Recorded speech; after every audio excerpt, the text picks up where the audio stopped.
The theory of evolution is overwhelmingly accepted and supported by the scientific community. And that acceptance and support comes about for a very good reason. And that is, in the near 150 years since Darwin first described the theory of evolution, an overwhelming amount of evidence has piled up, many of it from unexpected directions, that has brilliantly supported his original idea. And today we see that evolution is supported by paleontology, by physiological evidence, by genetics, and increasingly by the new fields of molecular biology and genome analysis. And within the scientific community, what people have seen is that as new techniques and new tools and new ways of looking at things have come online, they've increasingly provided depth and a greater understanding to all of us as to how the theory of evolution is applicable to the data that we see in nature. So the support for evolution within the scientific community is absolutely overwhelming, and the reason for that is because the evidence in favor of evolution is equally overwhelming. One of the things that critics of evolution often like to say is that, well, evolution's never been proven, and that's absolutely true. And the reason for that is that science is not in the business of proving things. I think it's fair to say that science is actually in the business of disproving things.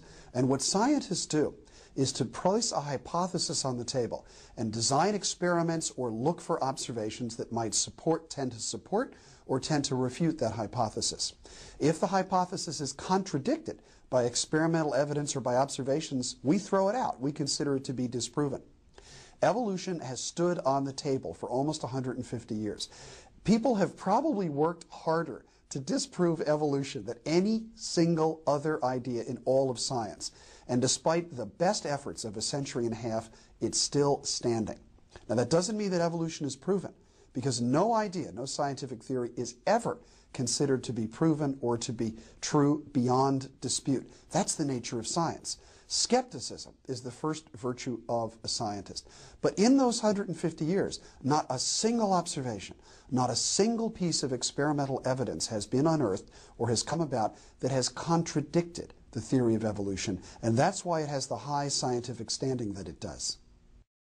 One of the things that people often misunderstand about science is they think that a scientist makes their career by producing evidence that supports established theories. In reality, nothing is more boring than the outcome of an investigation that merely supports the status quo.